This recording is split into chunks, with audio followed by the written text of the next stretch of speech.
A good Erev Shabbos. Welcome everybody. Great to be learning with you on a Friday, Yom Shishi. Let's light up the darkness.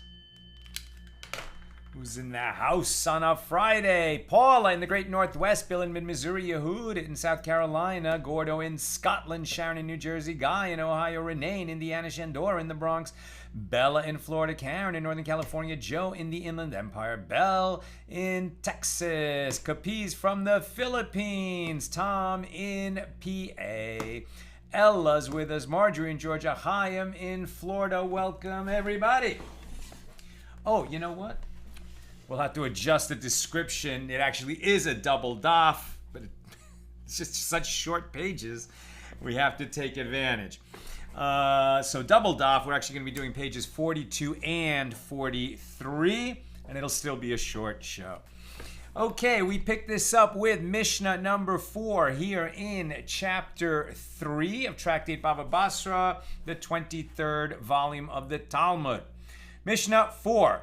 Craftsmen who are in possession of items that they are repairing, and partners and sharecroppers and stewards do not have the ability to establish the presumption of ownership with regard to property in their possession, as their possession is not indicative of ownership.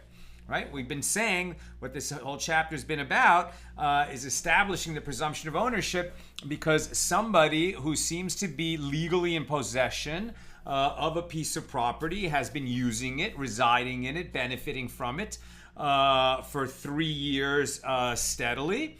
And so at that point, we can assume that he is or she is the legal owner of that property. And if somebody then comes and claims, hey, I still own that property, I'm not just the former owner, I'm the current owner, but you didn't object for the 3 years that the one in possession has been living there, so now the one who's making the claim is going to have the burden of proof. Less than 3 years, the one who's in possession of the property will have to show that he legally acquired it. Now, here in this mission number 4, we're talking about people who are legally in possession of something, maybe even for 3 years, maybe even for longer, but they didn't come into possession of that property by purchasing it. They have a different relationship, like a craftsman who has been entrusted with a piece of property in order to repair it or to build something with it, turn it into something different. Sure, it's going to be in his possession, doesn't mean he acquired it. Likewise, partners, sharecroppers, stewards, these are people who are going to legally be on a piece of property for an extended amount of time, not because they purchased it or were gifted it and now own it, but rather because they have a different relationship with the owner. Similarly, a man does not have the ability to establish the presumption of ownership with regard to his wife's property, meaning property she brought into the marriage. It's her property. While they're married, he has the right to the produce. He certainly has the right to occupy that land, reside in that house, use it. But the fact that he's there for many years and his wife doesn't lodge a complaint doesn't mean that the property is transferred to his possession such that when they divorce, he would keep it. No, it remains her property. And if they were to sadly divorce, she would take that property with her. And likewise, a wife does not have the ability to establish the presumption of ownership with regard to her husband's property. And a father does not have the ability to establish the presumption of ownership with regard to a son's property. And a son does not have the ability to establish that presumption of ownership with regard to a father's property. A husband and a wife, or a son and father, use each other's property freely. Possession is therefore not indicative of ownership.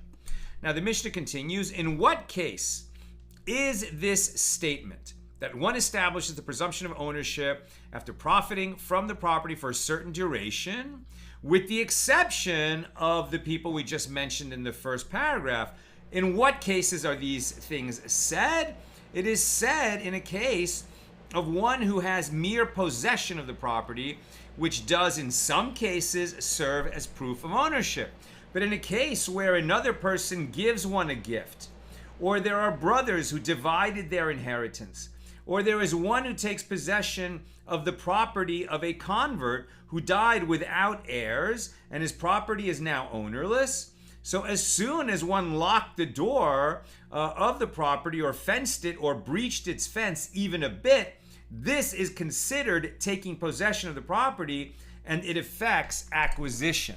Right? Here we're not talking, it happens right away. You don't need to do it for 3 years. Why? Because it was a situation where the property was awaiting acquisition. And so what we're really talking about here in the second paragraph of our Mishnah is acts of acquisition that demonstrate formal acquisition of a piece of property. So if the property was ownerless, because someone died and did not have any heirs, and so now it's basically going to be first come, first serve. Whoever grabs it gets it. Okay, so how do you demonstrate that you grabbed it? By transforming that property in some way, like enclosing it with a fence. You have demonstrated that you've stepped in and acquired that piece of property under that situation. And I think it's probably not so dissimilar. There was a period in American history, right, where, probably early 1800s, and people were going west into the central United States. And there was this ability, there was a land rush, right? There were large open spaces where people could go and claim a piece of property. How did they demonstrate that they had claimed, a particular lot? I imagine there was some form of marking it, fencing it. I don't know. I'm not really familiar with that period in history. I just remember there was that kind of a land rush. Conversely, when we're talking about the children of Israel entering the promised land, led by Joshua after Moses, went to his end in the desert, and then in the book of Joshua, the children of Israel enter. So there were wars of conquest that took some time.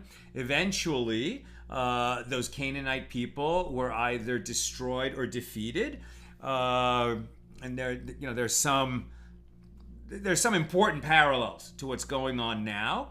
I'm going to be making a video about this soon, but the Torah says quite explicitly that the Canaanite nations were dispossessed by God. God gave their land to the children of Israel, entering after the exodus from slavery in Egypt and the wandering in the desert. Weren't really wandering, we were just kept in the desert for 40 years by God. We didn't know we were going, but God knew where we were going. But at any rate, God told the children of Israel through our prophet Moses that the reason those people were being dispossessed is because they practiced sacrificing children, right? They sacrificed their children to some idolatrous non-deity. And that's an action that the Holy Land, will not tolerate, right? So people who practice child sacrifice will be sort of vomited out of the land. And why is that relevant to today? Because we have enemies to the land of Israel and the homeland of the Jewish people who literally sacrifice their children as part of their death cult, right? They want the world to hate Israel so much that they literally sacrifice their children, attacking Israel, ridiculous attacks that might kill a bunch of Jews, but will certainly result in a massive retaliation that we're seeing now in Gaza. And then what do? They hide their armaments and their brigades in hospitals and schools. And of course, innocent people are going to be killed because they're used as human shields, especially children. And what do they get out of that? What they get out of that is a news story from, news sources like the New York Times and the BBC, who are complicit in this action. The whole point is they sacrifice their children so that the world will hate the Jews. And they're so enmeshed in this hatred that they sacrifice their children to it. And ultimately, the land will spit them out. It will not tolerate that kind of behavior. And it's our job to just expose these lies. These people are, trying to weave a web of lies. And sadly, anytime, why am I mentioning this today? Because anytime that we share information on our Instagram or Facebook, especially about matters having nothing to do with Israel, talking about the world to come or the Torah view of, land ownership. Forget land ownership. That would seem seemingly relevant. But even if we're talking about, Passover or Shabbos or things like that, people will chime in, making ridiculous comments as if we here in Los Angeles are responsible for the Israeli government's, military actions. But it's because they're not just anti-Zionists, they're anti-Semites. And they are absorbing these lies that, these child sacrificing death cult people are putting out from Hezbollah, from Gaza, etc. And it's like, how seemingly intelligent people just allow themselves to be used as pawns of that death cult. It's ridiculous. So please wake people up to what's really going on over there, that people are so blinded by hate that they sacrifice their children to libel the Jews and get them accused of being genocidal, when obviously it's ridiculous. The genocide is, these people sending their children to be killed. That's the genocide. Sorry to be on my soapbox today. It just angers me so much to watch what's happening. And these people, when Israel pulled out of Gaza in 2005, they could have easily prospered, had a beautiful seaside business vacation resort, Dubai on the Mediterranean. What do they do instead? Build terror tunnels and set themselves up for what's going on now. Enough of my speeching. I apologize. Just very upset about it. Okay, 42b. We're on page 42b. Now the Gemara on Mishna number 4 here in chapter 3. Shmuel's father and Levi taught, a partner does not have the ability to establish the presumption of ownership of property in his possession. And all the more so, this inability applies to a craftsman as well, right? People who are legally on a piece of property, not because they bought it, but rather because they're a sharecropper or a partner or in ownership with someone else, or a craftsman holding a piece of property, just because they have it for a long time does not establish a presumption of ownership due to the nature of the underlying reason they're there. But Shmuel teaches a craftsman does not have the ability to establish the presumption of ownership of property in his possession, but a partner does have the ability to establish the presumption of ownership. And the Gemara comments, and Shmuel follows his line of reasoning. As Shmuel says, if partners establish the presumption of ownership with regard to the property of each other, and they testify for each other and become paid bailees of their joint property with regard to each other. In terms of these issues, Shmuel considers partners to be independent parties. In other words, one partner can sell his share of the property to the other partner.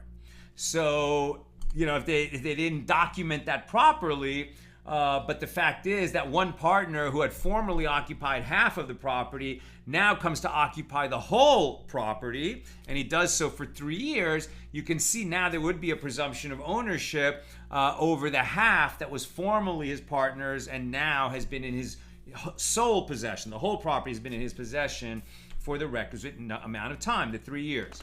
Now, Rabbi Abba raises a contradiction to Rav Yehuda in the cave of Rav Zakkai's house. Did Shmuel actually say that a partner has the ability to establish the presumption of ownership? But doesn't Shmuel say a partner is considered as one who enters the field with permission, like a sharecropper? And isn't that to say that a partner, therefore, does not have the ability to establish the presumption of ownership?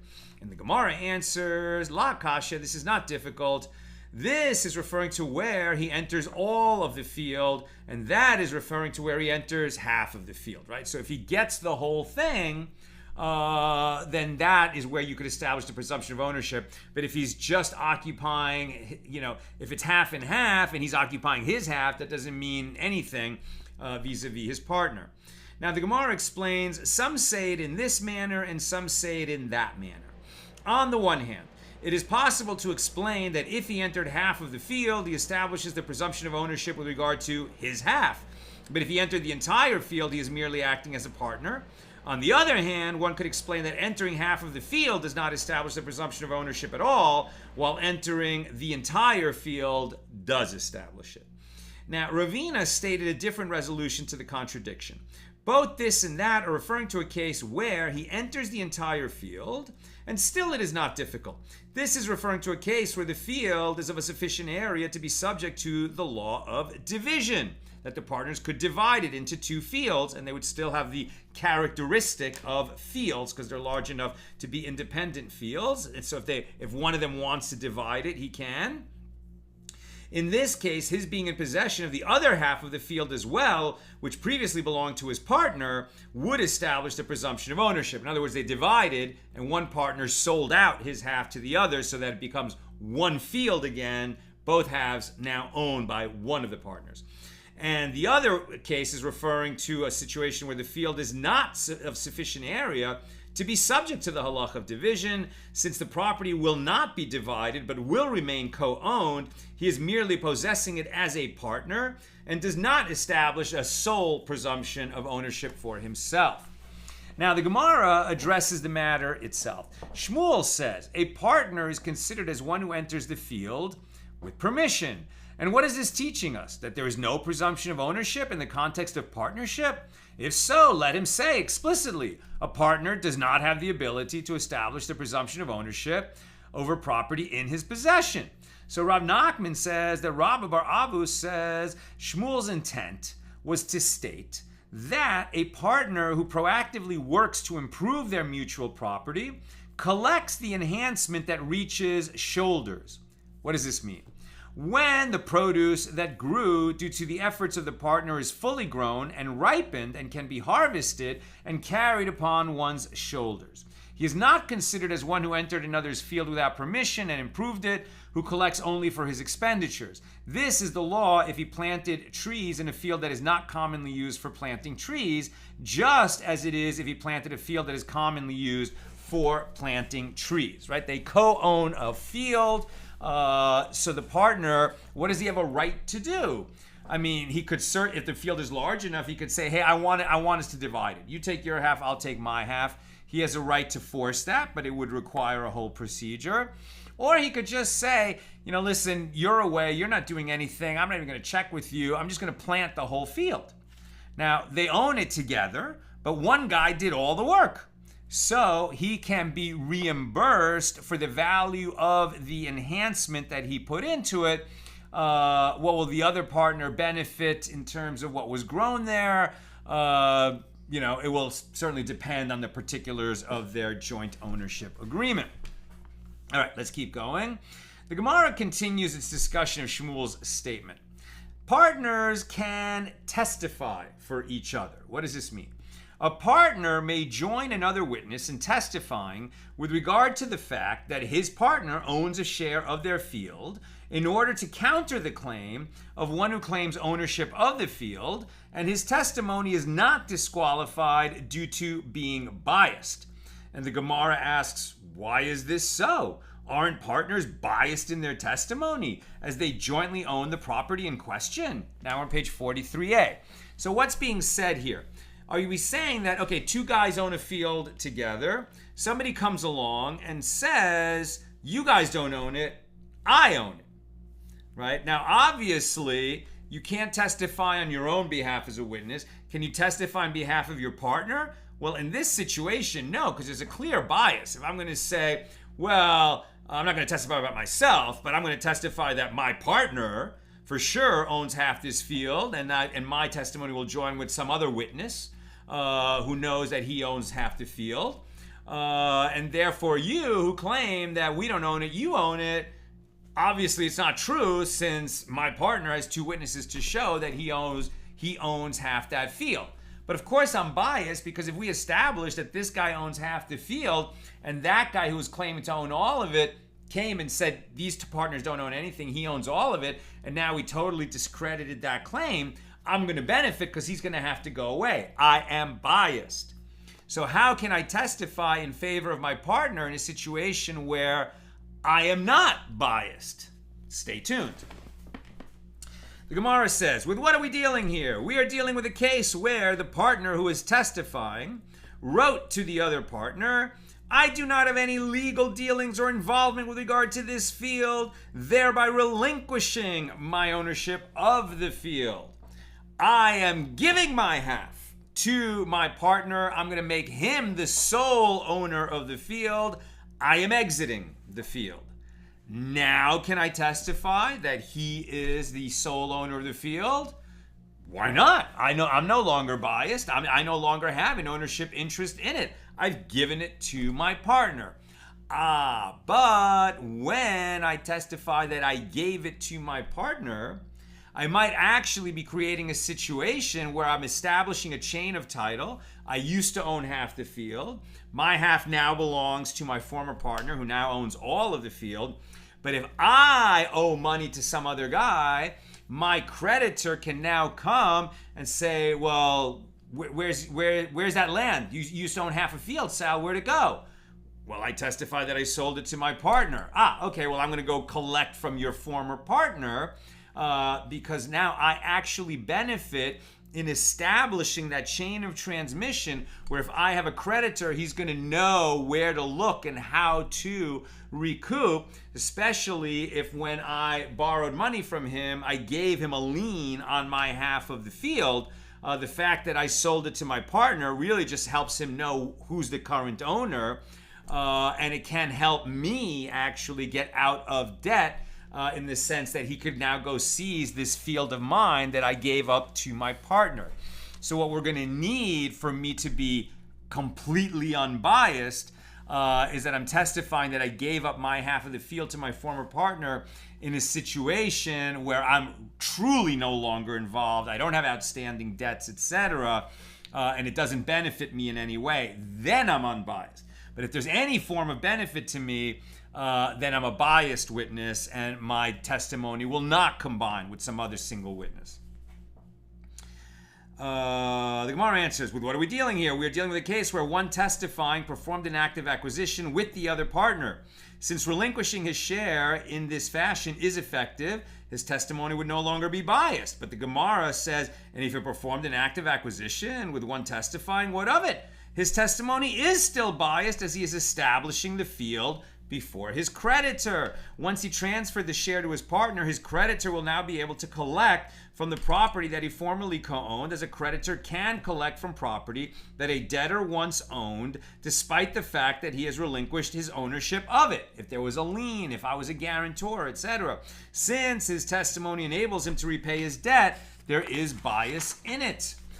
As Ravin Bar Shmuel says in the name of Shmuel, one who sells a field to another, even without a guarantee, that if the field will be repossessed, the seller will compensate the buyer for his loss. He cannot testify with regard to ownership of that field on behalf of the buyer because he's establishing the field before his creditor, as I just explained. Now the Gemara says, wait a minute, with what are we dealing here? We are dealing with a case where the one testifying assumes financial responsibility for the field. Therefore, his testimony is not biased. Responsibility with regard to whom? If we say that he assumes general responsibility, such that if anyone collects the field from his former partner for whatever reason, he is liable to compensate the partner, then all the more so it is preferable for him that the field remain in his former partner's possession, as if the claimant will be successful in obtaining the field, the witness will have to compensate the partner. So I'm certainly biased when I'm saying that it's my partner's sole possession. Rather, it is referring to a case where I assume responsibility only for the loss that comes to his former partner in the property resulting from the field being seized by one of my creditors to collect payment for one of my debts. I am therefore not an interested party, as in any event I owe the same debt, whether it's to my former partner or to my creditor. I'm going to be on the hook, but I'm going to be on the hook either way. So whether I'm saying that this is a valid transmission of my half of the field to my partner or it's not, I'm still going to be on the hook. Therefore, it's unbiased, and they will accept my testimony that I transferred my half of the field to my former partner. The Gemara asks, and if he removes himself from the property by having the former partner acquire his share of it, is it actually effective to remove him so that there is no longer concern for biased testimony? But isn't it taught in a baraisa, with regard to a case of residents of a city whose Torah scroll was stolen, the case is not adjudicated by the judges of that city, and proof may not be brought from the testimony of the people of that city, as their testimony is biased. And if it is so that relinquishing one's share renders one as not biased, then let two of them remove themselves from their share of the Torah scroll, and then the court can judge the case based on their testimony. And the Gemara answers, a Torah scroll is different, as it stands for the people to listen to the Torah being read from it. Since they are obligated to listen to the Torah reading, they stand to benefit from this Torah scroll, even if they relinquish their ownership share in it, and therefore their testimony is biased. So the Gemara suggests, come in here a proof from a baraisa with regard to one who says, give 100 dinars to the residents of my city. The distribution of the funds is not adjudicated by the judges of that city, and proof may not be brought from the testimony of the people of that city, as their testimony is biased. Why? Let two people remove themselves from their share in the funds, and then the court can judge the case based on their testimony, right? If I give a certain amount of money to be distributed to the poor of a city, are we saying that, nobody in that city is unbiased enough to distribute the charity funds or to adjudicate whether or not I made a valid transfer to the poor fund of that city?